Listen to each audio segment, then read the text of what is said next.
Hi, and good afternoon, good evening, good morning, wherever you are in the world. Welcome to the Corporate Jet Investor Town Hall. This week, we're going to focus on the fourth quarter. Happy 1st of September to everyone. I'm going to step back because the brains and all the work behind this has come from Jay Messenger from Messenger Jet Sales, who needs no introduction. And if you do need to know more about him, please click on the link below. But Jay, I'm going to hand over to you. Jay, firstly, I'll let you introduce everyone, but why is the fourth quarter so important? Oh, well, it became an interesting first place. Thank you. This is such a treat. This is the third webinar that we've hosted. It's a terrific opportunity to get to know all of the attendees better and to meet new ones. It's been a great tool for us. And it's also an opportunity to talk about some of the most important things that are going on in our industry, which the fourth quarter, as you asked the question, is an important milestone. And I can remember a year ago, the idea of what we should be paying attention to in the fourth quarter and just before was how much prices of airplanes might go down during the pandemic. We weren't thinking about shortage of inventory. We were thinking about the value of the airplanes. And we stopped and we looked at airplane prices, and we said, based on pedigree, based on age, based on equipment, it varied between 5 and 20% of a reduction in the value of the airplanes. And that held pretty steady. I think what's happened now is we realize we might have been thinking about the wrong thing, because what we should have been thinking about is how many new entrants were going to come in, how many first-time buyers were going to come into our industry, and begin to, as I say, come to a party and not bring any hors d'oeuvres, wine or beer, and eat the host food and drink their liquor and not bring anything. So first-time buyers came in record numbers. In fact, in 2017, for instance, in December, retail jet transactions, there were 479 of them. And they stayed in the high 4s and early 5s. In 2020, December, retail jet transactions were 861. So you can see what started to happen. And those were really all, maybe too big of a word, but certainly the majority were first-time buyers. Corporations had retreated, whether it was because of optics, having to furlough people, or whether it was because they literally couldn't go anywhere. They just were not, and still just now beginning to, transact. So they weren't coming to, except for taking delivery of new airplanes they might have ordered a year or two before, they weren't in the marketplace transacting, so they weren't bringing anything into the market. So I thought it would be interesting to take a look today. We have historical data on what happened in 2020, fourth quarter. Here we are in the fourth quarter, starting of 2021. What will it look like? And I'll tell you, it's interesting. It's a little bit like Groundhog Day, the movie, where we thought we were beyond certain aspects of COVID-19, and we were all starting to relax and feel a little bit better and take our masks off and go into restaurants and be more social. And it just seems to have come back to haunt us again and slow things down and make people be far more reserved about where they go and how they interact. And I think it's still continuing to have that impact on corporations. They might be traveling a bit more, although many that I talk to are still dealing only with essential travel. But I'm not sure their customers want them to come sit in front of them at a desk yet. So there's a lot of apprehension still out there, which is driving people again back to the idea of whole aircraft ownership. And certainly, and we have such wonderful guests today, and I'm going to be quiet in a minute, introduce them and let them join this. But people don't want to get back on the airlines again. They're concerned about that. We have many 360-degree view of some of the things that are keeping us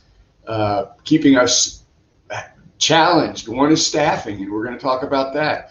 When you get NetJet saying they're going to buy 100 airplanes, or you have JetEdge acquiring 27 airplanes, and you've got all these providers, staffing is going to be a big issue. Getting the airplanes, delivering a good product to people when they've ordered a charter to come to the ramp, or looking at fleet sizes of some of these providers compared to the number of jet cards that they've sold. I think we've got some challenges ahead. But what I'd like to do, last year, one of the things we talked about was how the world had shut down and where you could and couldn't go. And I asked Justin Murray with Universal Weather and Aviation to come on today, give us an update about that. He is a terrific guest. He articulate and knowledgeable about what the world is doing from the perspective of probably the finest trip handler and scheduling company that there is, Universal. I've asked Rolly Vincent to come on. Rolly's joined us before and is a wealth of information. Help us kind of understand what the manufacturers are thinking, what he's seeing from sales and inventory supplies. I was telling a client yesterday, they were lamenting to me that there's only one choice of plane to buy or two choices in any category. And I said, I'm afraid that's how it's going to be. They're going to come on the market. They're going to trickle in ones and twos. They're going to be sold the next day. And some of the traditional valuation tools that we've used, meaning a week ago's comps, don't hold true today. People are approaching inventory like they will buy it because they don't want to lose it, as opposed to, they just is a fear of loss. And what we want to be sure we're talking about today is how we can't give up the critical due diligence that it takes to buy an airplane properly. You can't get in such a rush that you make mistakes in the kind of contract you should have, the kind of pre-purchase inspection you should have, and by the way, getting it all done if you wanted to get in service by December 31st. Another challenge. Joe Mogenberg from Argus is joining us again. Joe is always fun to have on because he speaks eloquently and intelligently about the pace of things in our industry. So what I thought we would do today is rather than, and we'll have some individual questions and that'll kick off a bit of a conversation, but have us all on the screen so we can all talk, because I think and really more as if we were at a round table than if we were on a panel, each getting a question and having no interaction. So, but what I'd like to do is start with Justin, if you don't mind, and hear a little bit about where the world is open or where it's not. Thanks, Jay. There's a lot of dynamics in the market that are changing things rapidly. So anything I say today, I'm going to keep pretty high level. And I would always encourage you to contact your ISP or to do your research before setting up any of these trips, and then realize that feasibility analysis isn't going to be a one-time event on the front end of the trip. You're going to need to revisit it constantly. And a perfect example of that is just yesterday, very timely for this webinar, Italy put in a requirement that they reinstated some of the antigen test requirements, even for some vaccinated scenarios. We are finding that the vaccine does, operations that have vaccinated crew and passengers are afforded more flexibility, but it doesn't take away all of the logistical requirements and all of the challenges that exist. There's also talk in the news now from the EU that they're going to start to restrict some of the travel, especially for US based operators in the near future. Now the vaccine may support and help some people to travel in that region, but expect that the testing requirements and other requirements up front will change. Around the globe, Europe still remains accessible for many scenarios, but you do have to be very stringent on the requirements and follow through on everything that the entities are asking for. Central America, the Caribbean, Mexico still remain very accessible, but again, the rules and regulations are changing. A lot of them are requiring you to go to their websites to certify ahead of time, to have vaccine, to have testing, and then to also be very careful for quarantine requirements, because just getting there is only half the scenario. You have to understand how you can operate freely once you're in country. Many countries in Africa are becoming more accessible. The Middle East is as well. We are still seeing much stronger restrictions in the Asian Pacific region. There are scenarios in local travel, depending on where you're coming from and nationality status, travel history, other things. That there are scenarios that can allow you into some of the restricted areas. But we're finding that even where they hang the carrot of approval of an approval process, that mostly there's denials at the end of the day. We are also seeing, and I would encourage anybody that is starting to travel to start as soon as possible and to try your best to make as many of the details concrete, especially around schedule and manifest. Because of the dynamics, you want to plan in advance and you want to make sure that you have everything you need as far as testing requirements and other things, including the duration in which that you're traveling. Because you have to be tested coming even back into the United States for U.S. citizens. So there's tools and other things out there that can help afford flexibility. There's some mobile testing avenues and some other things that are being introduced to the market. So I would definitely research and talk to your ISP as you start to travel. Very helpful. Thank you so much. And on the heels of that, because what you just described and some of the complexities and restrictions would affect, Joe, what you might see or have seen or expect to see in people getting back in the air and being able to fly. Yeah, let me just give you some data here, Jay, as far as where we are right now and what we're forecasting, moving forward. Year over year, and I'm focusing on North America. We do collect all this data, for worldwide traffic, but I'm going to focus on just North America traffic, biz av activity for this session. Year over year, we're obviously the industry's doing very well. Year over year, we're over 30% increase in flight activity. For both, that's both Part 91 and 135. But if we look at 2021 versus 2019, to date, we're showing about 10.5% over 2019 numbers. So the market is doing very well. And keep in mind that we're and I know we just touched on this briefly a few moments ago, but we still haven't seen a lot of the big airplanes, the big corporate flight departments that are operating large equipment. We haven't seen that segment of the industry bounce back yet. Of course, it's getting better. But they're not where they were back in 2019. Now, as countries start opening up again, and these corporate flight departments feel comfortable flying their equipment around the world, obviously we're going to see that increase substantially. But our forecast is that this coming October will most likely be the busiest October we've seen since we began collecting flight activity, which we started collecting flight activity back in 2007. So October of 2021 is forecasted to be the largest month as far as activity that we've seen. It's going to be very interesting to see how this all shakes out. We have seen something interesting that and we're not sure exactly what is causing this. It may be the resurgence of COVID-19 when it comes to the Delta variant, but about mid-August, matter of fact, August 22nd was the date.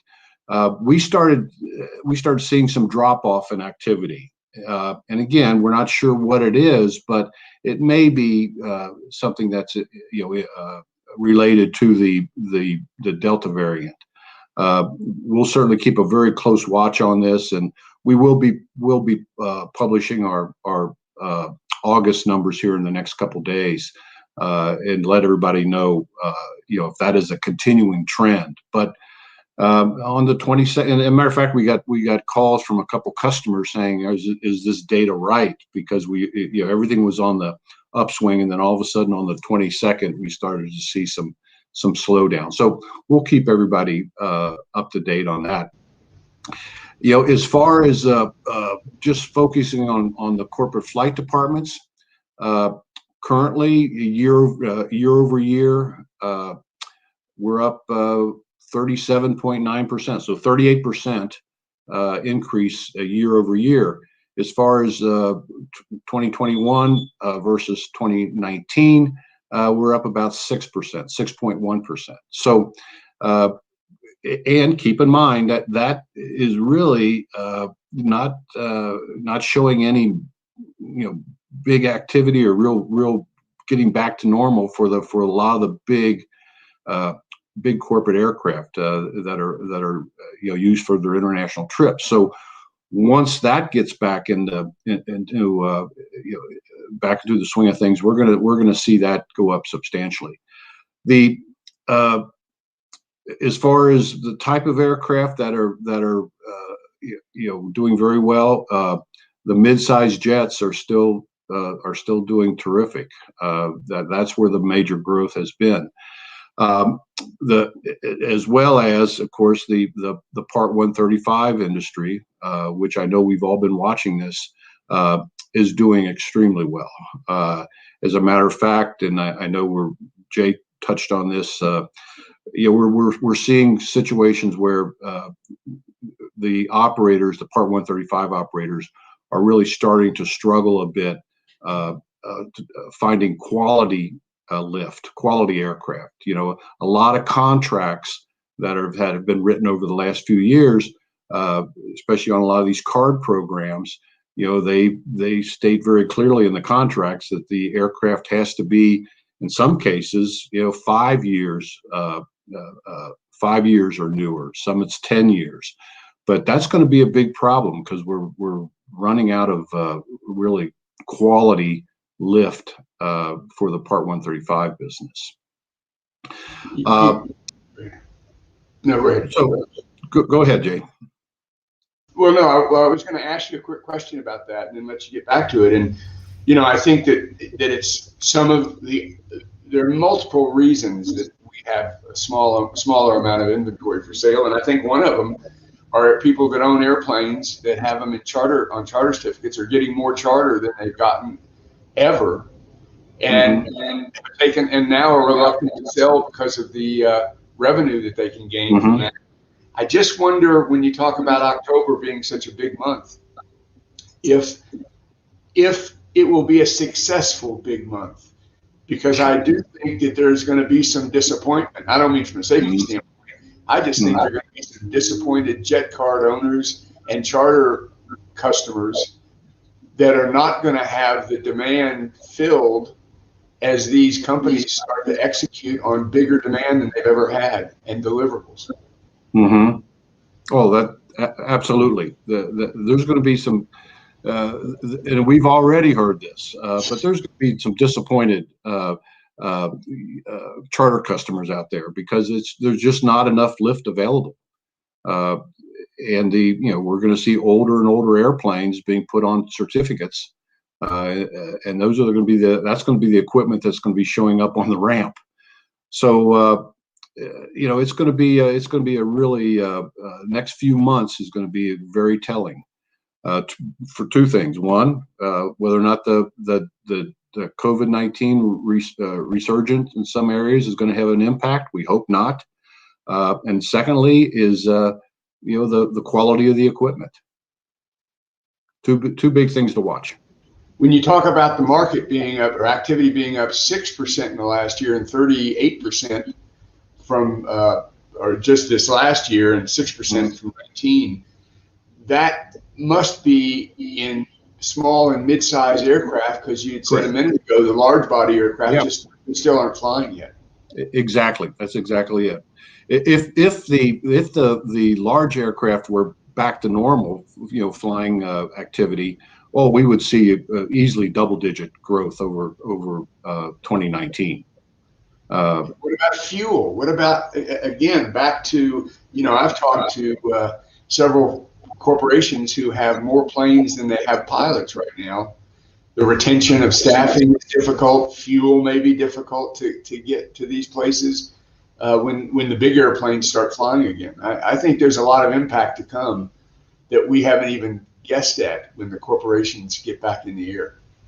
And the number one is going to be, Jay, the number one is going to be finding qualified pilots. That's going to be the big driver.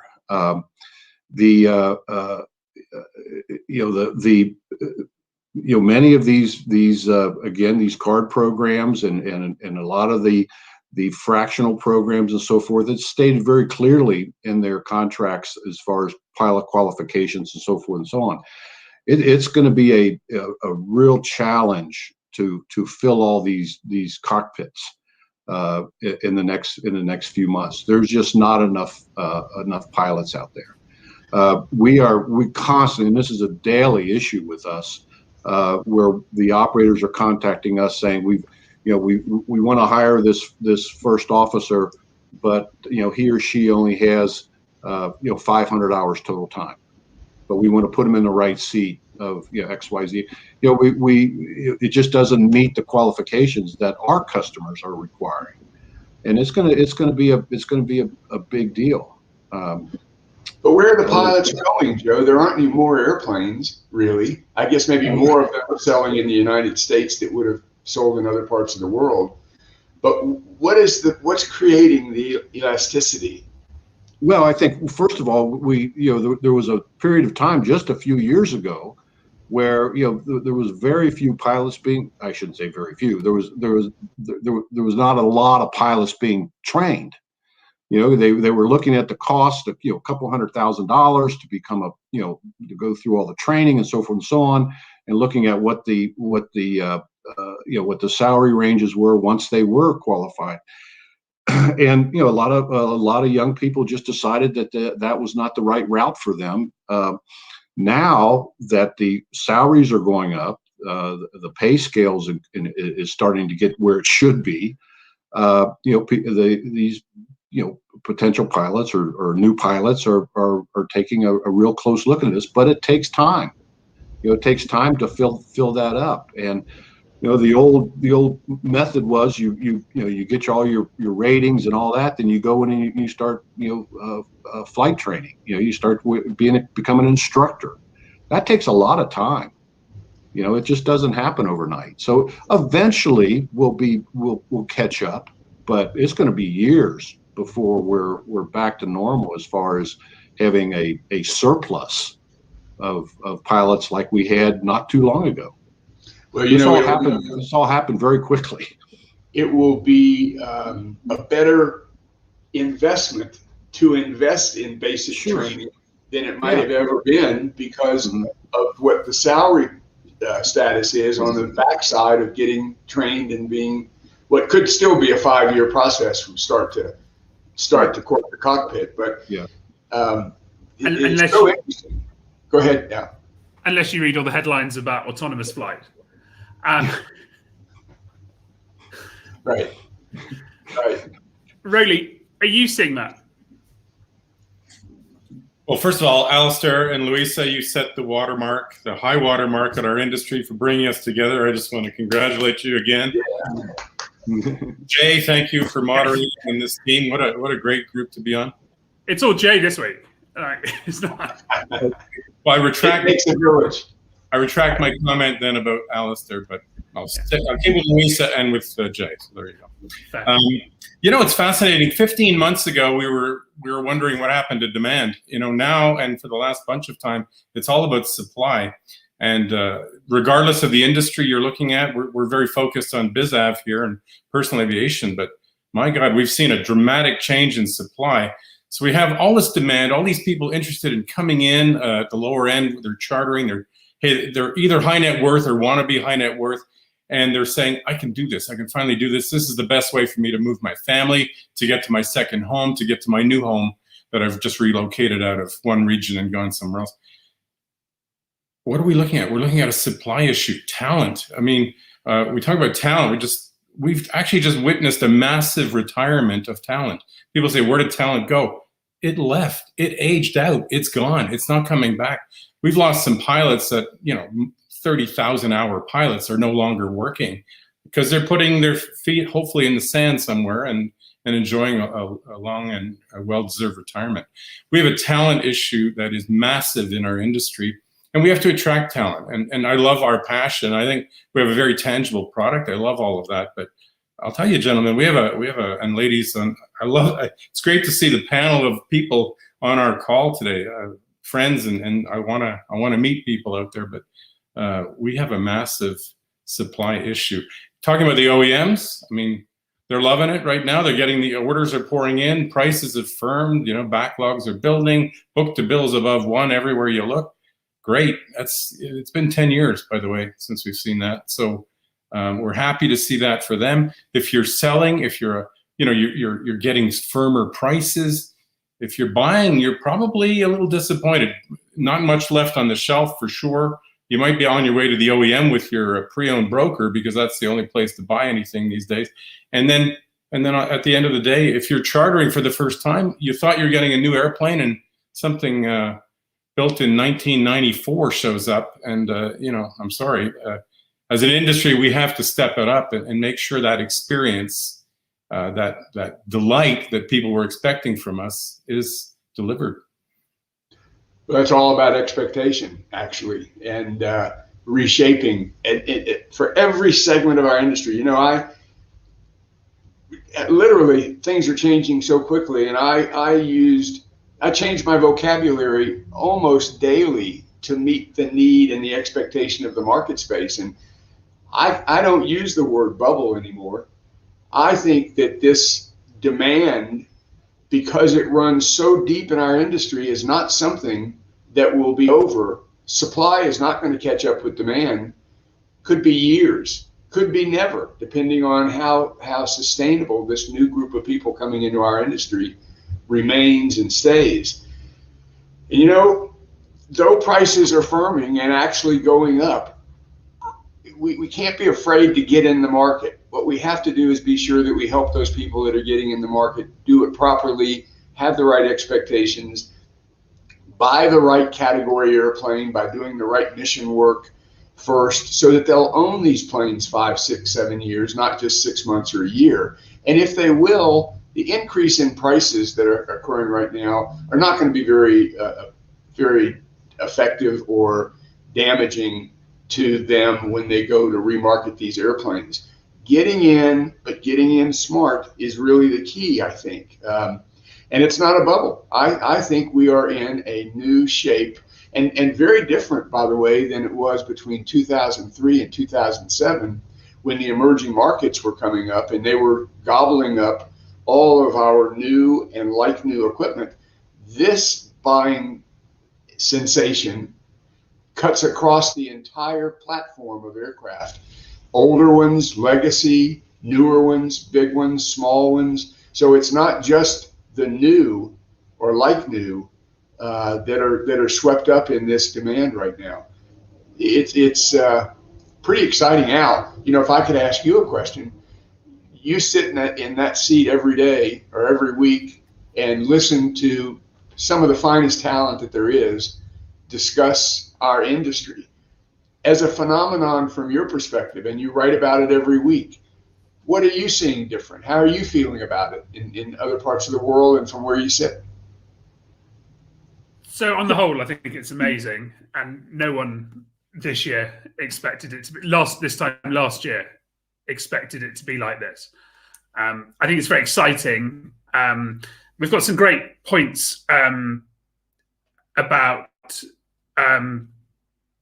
charter. I think that's an area I see as a real pinch point coming up, and I think it's going to be fascinating what happens there. But I would also say that Asia, Justin, you guys have a huge market presence in Asia. Yeah, what are you seeing there? It's still a very, very tough place to operate, isn't it? Yeah, we're fortunate to have a regional office there, so we are supporting local companies that are traveling domestically for them. So we are still getting some operations there in Asia, but we're not getting a lot of international in and out. It's it's highly restrictive, and early on in the early stages, there was a lot. There was a lot of humanitarian and other things, and going and getting product to bring back. But that definitely has, dropped off in Q3 of 2020 and has continued to dwindle as far as the international travel. That region is the most restrictive on Earth, most restrictive on the globe right now. And the only thing that we're seeing is the domestic travel that we're seeing. So you're not finding that people are happy to spend 2 weeks sitting in a hotel? No, we're not seeing a lot of that. And in a lot of cases, it's not even like you can go find your nice hotel. You're going to a government mandated hotel. So, I mean, there's the restrictions. Our clientele are not wanting to follow and be beholden to the restrictions in many of these countries. And they're wanting to get in, do their business, and get out in a lot of cases. And you're not able to with some of the restrictive quarantine requirements. And that's if you can get in at all. So let's assume that we're not going to have to worry about the Greek alphabet and the Delta variant, or we don't have to worry about COVID-22. Let's just be optimistic. Roly, what happens when the rest of the world wants to buy aircraft or charter? The rest of the world, well, like everybody else, it's a global market. I mean, the aircraft in demand typically have a Western heritage, a Western registry, a Western base. They've been kept indoors, and there's all kinds of things that I've just said that don't describe aircraft in other parts of the world. Sometimes aircraft are left overnight outside. They're in harsh, hot, and humid, and sandy, and other environments, and all of this is tough on an airplane. So it's the search for heritage, the search for the best quality you can find. I mean, it's a global market. It's a very small market, by the way. We have, after all these years, 50, 60 years, we only have maybe 20,000 companies or individuals who own airplanes, the turbine, fixed wing. So a tiny market. We have such a massive growth ahead of us. Jay, sorry, Joe, you go. Yeah, I just wanted to jump in here real quick. Rolly made a good point there. One of the things that this whole issue with lift or quality lift and pilots and so forth, to a certain extent, it might solve itself because the charter rates, the price of chartering an airplane, still isn't where it needs to be. Where you can really make money. It's still at a point where it's sort of a buyer's market. The price of charter has to go up. It's got to go up for a number of reasons. One, obviously, is you're going to have to start paying your flight crews more, and that might have an impact where if the charter is priced at a price point where the operator can actually make money, it's going to have an impact on who's chartering, because it may limit some people, and because right now some of these deals are a real bargain. I mean, you don't have to be a multi-millionaire to charter anymore. Some of these card programs, I don't know how they're making money. And at some point in time, that's all going to wash out. So that might have a positive impact on the overall industry. Is that pricing has got to be up, it's got to increase, it's got to be up where people can make money. The price of charters are going to go up, and that's going to knock off a certain amount of customers that just can no longer afford it. I saw a question on the sideline a minute ago, and it was asking me if brokerage firms were laying people off because of the lack of product. And it reminded me in 2008 or 2009, so many of our businesses are family businesses, and my son Josh and Adam have some great contemporaries in this industry. And Josh came in the office one day and said, "Dad, I spoke to this person, this person, this person, and they're not doing any business, so they're playing golf and they're not even making cold calls." And I said, "Josh, there's your roadmap to success. Start making twice as many cold calls as you were making, because they're out playing golf." And in that period, and it was a very different period, it was a period where our industry could potentially have shrunk, not grown. But we're as I said, almost daily am I redefining how I'm describing to my clients and to the industry what's going on right now with this kind of demand. But I think that though there's not going to be 7, 8, or 10 airplanes to choose from, and there may only be one, it means you've got to be working harder and paying closer attention so you don't miss the one. So I haven't seen anybody laying anybody off. I'm seeing, when I talk to my friends that are the aviation tax and legal people, they're busier than they've ever been. So we're all very busy. This is just a time where we might have to work harder to remain busy at every segment. You know, Joe, when you mentioned about charter prices needing to go up, I actually think there are probably a lot of people chartering right now that won't be chartering because they're doing it sort of to put their toe in, but it is going to get expensive. It already is expensive. They are going to get disappointed. And I think you're right.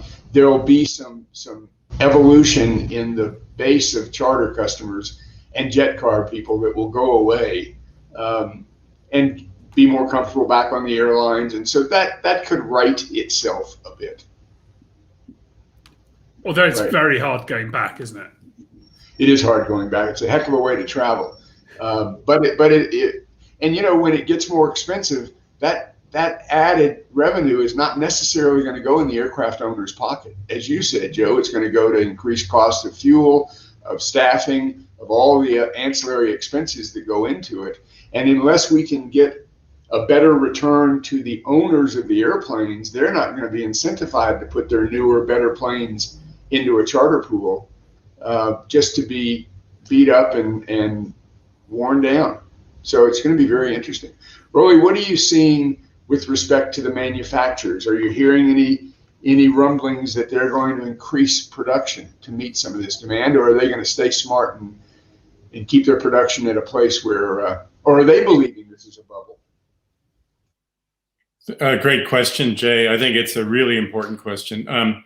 We're seeing some uptick in production rates at Textron Aviation, for example. I think that's the one to watch. In many ways, they're a bellwether. They're around 40% of the units shipped in our industry out of factories. And, you know, as a forecaster, I learned years ago that if I could forecast them and one or two others accurately, I pretty much figured out the whole market, right? So Textron Aviation has been sitting on very few months of backlog for almost 10 years. I mean, what an amazing job they've done managing when they didn't really know even what to build. You know, it takes about 6 months to build an airplane. They only had 3 months of backlog in some cases. So they had to make some very educated and strategic guesses about what to build.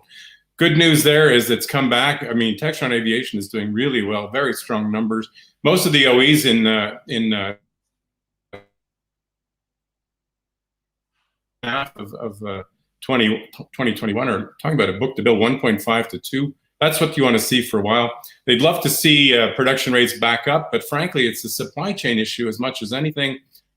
Any one supplier who's strategic and key and sort of a sole source, you know, that is the constraint in the system right now. So our forecast is fairly flat for the OEMs. There'd be some improvements, but I mean, you know, if they could crank it up right away, I think they would. Although I would caution them to do that too quickly, because I think you're in a good place right now. A little bit of upward pressure, not a lot, and pricing margins improvement. You know, just another statistic. In 2020, from February through August of 20, 1,369 new aircraft came on the market from North America and 1,800 globally. From February 1st of 20 to August 9th of 2021, 933 aircraft came to market in North America and 1,200 globally. So significant difference in availability of airplanes coming to market for sale. And those little statistics, of course, are what are creating some of the hardships in finding airplanes. I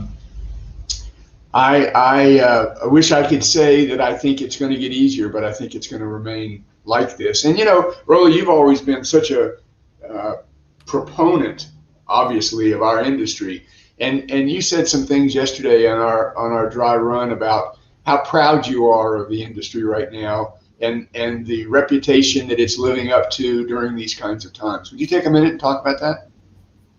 Jay, we're in a great industry. We provide services to some of the most important people in the world who have the ability and the wherewithal to make a difference in all of our lives, whether that's creating businesses and creating jobs and other sorts of things for us. So we serve an amazing clientele. That clientele, we find out through our quarterly surveys, they've never been more optimistic than they are right now. We've been measuring it for 11 years, every 90 days. We've never seen a more optimistic owner-operator community.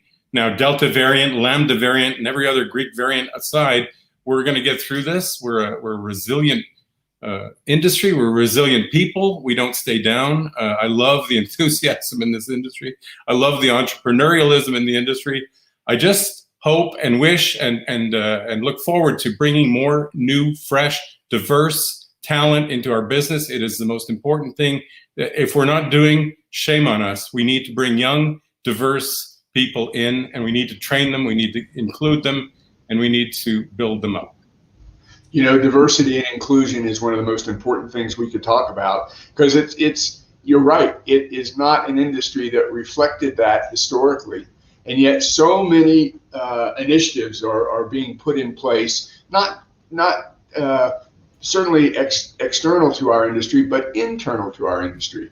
Some of the work that NBAA is doing, some of the other associations and trade associations are doing to promote and create the diversity and the inclusion is wonderful. And it is where our future is, because it's just all there is. We've picked one pool to death, and it's time to embrace the rest of the pool.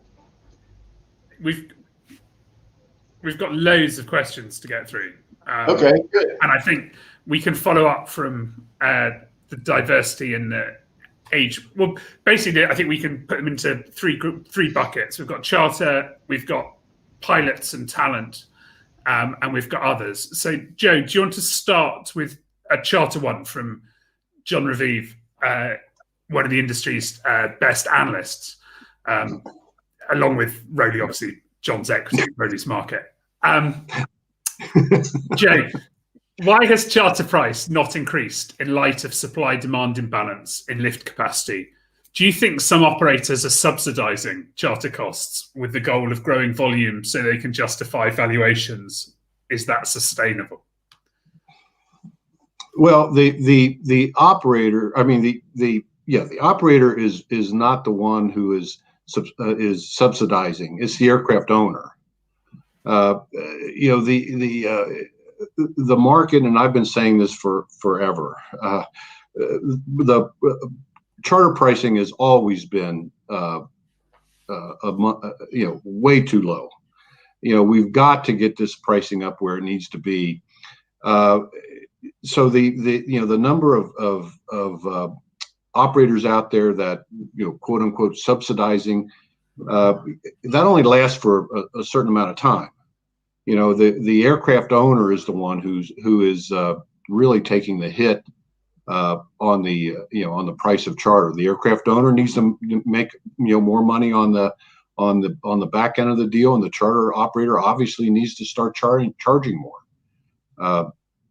That's obviously.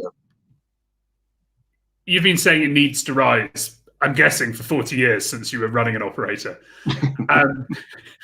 Do you think this is when it's going to? This is the time it's finally going to change? This is the time. Yes, I do. If there was ever a time to start inching up the charter pricing, now's the time to do it. Okay. It's got to happen. That's exciting, Jay. There's one from you, from Mike Francis. Mike saying, I was talking with a prospect recently who cited charter prices going up 15% and equipment getting worse. I wonder if that will turn off some new entrants into our space, or will it push them into wanting their own plane? I think that, yes. The answer is yes and yes. I think that there's going to be some huge disappointment, as I've been saying, and I think we're going to start to see it more and more starting in October with what Joe has described as increased use and demand and push on these jet cards. I mean, I've seen jet card sales have no comparison to the fleet that they're pulling from, or from the fleet that they have access to in a bigger pool of charter. And so I think it's going to pull more and more people in. Our challenge in my end of the business is going to be to continue to find the airplanes, work harder, strive to have our clients have patience. And, you know, I tell my clients when they come in, you must have patience today. And they promise me they do until about week 2, when they start to call me and their patience is running very thin and saying, we haven't found anything. You haven't even brought me anything to suggest or talk about. So it's going to be a real balance. And the thing that I say to the clients is let's get a team built on day one. Get the aviation attorney to develop an LOI that we can turn in a minute, literally, when we find a plane. Let's start to interview management companies so that they can prepare for this and prepare for our operational side of the airplane. You've already hired your broker if you've hired me or someone like me. And this team has got to work harder, smarter, and be prepared for immediacy as opposed to lamenting that it could take months to find an airplane. So, yeah, I do think that this activity is going to bring some new people into us. Great. I think that's charter. Let's should we move on to talent? Justin, you've been hiring widely. How easy are you finding it to find talent? And also, you talk all the time to operators and corporate flight departments. Are they struggling? Yeah, we saw the surge coming over the summer, the volume increases, and the second that we could and got into a position where we could, we started hiring. So we have hired, every quarter of this year so far for our operations pool, just to get ahead of the complexities that we're having to battle with the COVID restrictions and requirements. We are doing a good job on sourcing talent. Of course, we do like to source talent from universities and other things that are coming in to the market. Training for what we do, we like to teach the aviation side a lot of times as well. So we do hire from places like Embry-Riddle and others, but we also hire folks that are willing to come in and learn. And in talking to on the corporate side, in the early stages of the pandemic, we did see, furloughs, layoffs, and other things. And many companies experienced that as well. But we've been back to full staff for a very long time. And most of those, I think, have stabilized. I'm not hearing that there's a lot of hiring in the corporate flight departments right now with the it seems pretty stagnant there since there's not a lot of movement going on. But we are finding talent here at Universal and bringing them in. Follow-up question, which I really like, from David Lebrecq. How many people under 30 are on your staff? How do any of you interact with them transactionally or in discussion? So, and transactionally does not mean them bringing you a cup of tea. No. I don't have the demographics on me, but funny enough, I was just talking to that with our head of HR the other day. We have we do target and try to hire, with diversity and inclusion initiatives as well. And we do a very good job with it, and we get a lot of lift from it. We have we try to target leaders from various backgrounds as well, so we can get a really diverse group there. The exact number of staff, I don't know, but I think that we do tend to have a pretty good setup across all the demographics, and we interact with them on a very regular basis. We try to pull in, when we're targeting projects and innovations and other, we're working on initiatives. We try to bring in some of our, our lead mission advisors, some of our really strong, experienced folks, and we almost always are wanting to include folks that are newer and that can bring a different viewpoint to it versus inside the box thinking. Jay?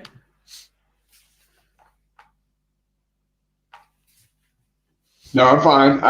I was waiting if you had another question, Al. Okay. Actually, okay, I've got one from Joe, from actually someone in your office. Joe, we've got a great question from Josh Messenger. Are you discussing changing pilot qualifications with your clients? How do you hire people with few hours or past experience, but who bring additional attributes, knowledge, and diverse backgrounds to the flight deck? And thoughts on how to possibly expand the pool of good pilots while maintaining the highest safety standards? Well, actually, we started a program about a year ago called the Gateway Program, and we, about a year ago is when the pilot situation really started heating up, and we were getting a lot of feedback from our customers, both the Part 135 and the 91 group of how do we move forward, bringing on talent. So we worked very closely with Southwest Airlines on an ab initio program that they've been working on, where pilots coming out of some of the accredited universities, like a Purdue, like a North Dakota, Auburn, some of these really great university flight programs, where they're coming out of college, with an understanding of safety management systems, an understanding of how the corporate or the corporate flight department or the charter operator, how that industry works. And they've been through all the training up through their commercial. Those pilots are we feel are obviously better trained than the pilots that are coming out of the just I'm going to be a flight instructor for a while and then jump into the right seat and move forward. The Gateway program is really focused on the training that pilot receives during his college years. Then they move into a flight instructing role, just like all the other pilots do at some point in time. Once they hit that 500-hour mark, and they are type rated in the equipment that they're flying, and they're matched up with a captain that has obviously a lot of experience in the equipment, we will approve that pilot as an SIC. But they, again, there's a lot of steps that they have to go through.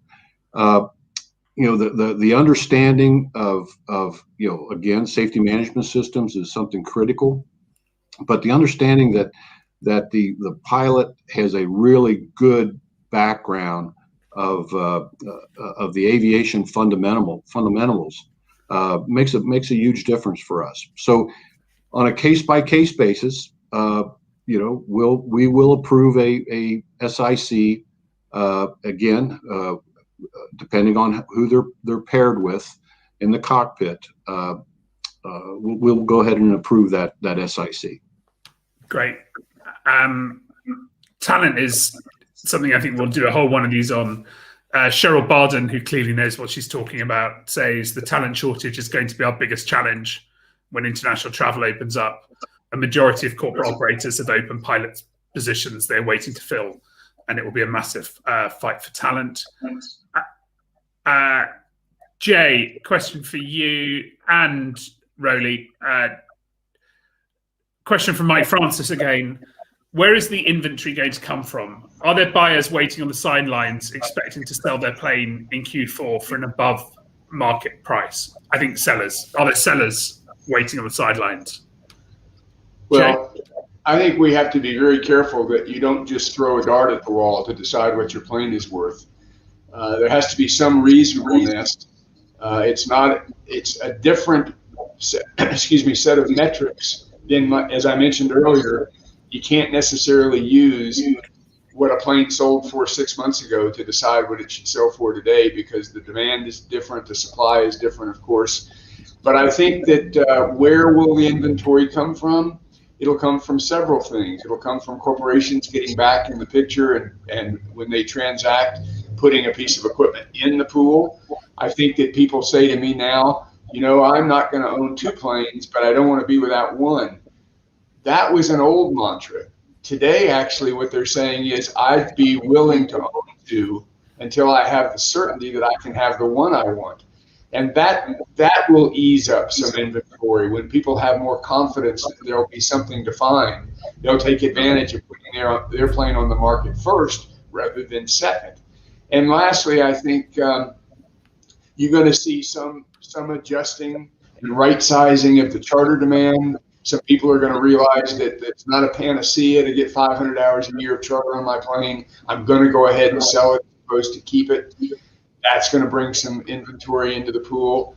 And I think you're going to see, as things ease up in other parts of the world, we're going to be able to import some planes that we haven't been able to because we simply couldn't get there to look at them or inspect them or get somebody to move them. So I think, but I don't think it's going to happen quickly, and I don't think that our industry is going to fall off a cliff.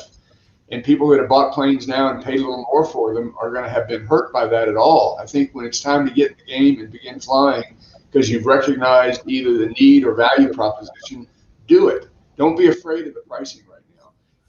But I think that, as I said earlier, I don't think this is a bubble. I think this is sustainable, and this demand, although it may balance in a few areas and shift how it works, I think our industry is growing. Rowley, we've got a great question from Ovi, following on from what Jay said. Given how quickly the market went down last year and then recovered, why would we not see that next year if the stock market corrects? So are we getting ahead of ourselves?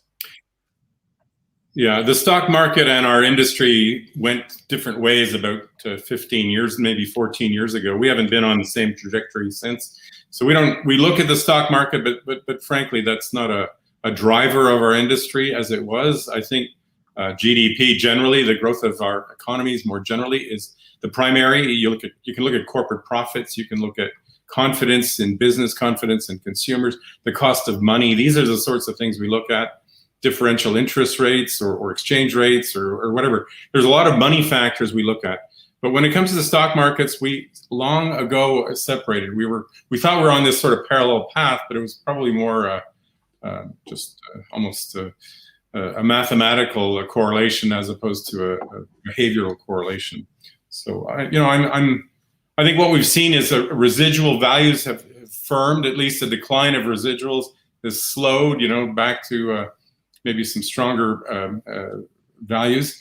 And I think we're going to start seeing some corporate refleeting. By that I mean, we're not talking, the fractional boys and girls are starting to buy a lot of airplanes. Good, that's great. But the refleets of the 2, 3, 5 aircraft corporate operations, I remember being in a hangar a few years ago. I won't name the company, but they were very, very responsible for a vaccination I received a few months ago, thankfully.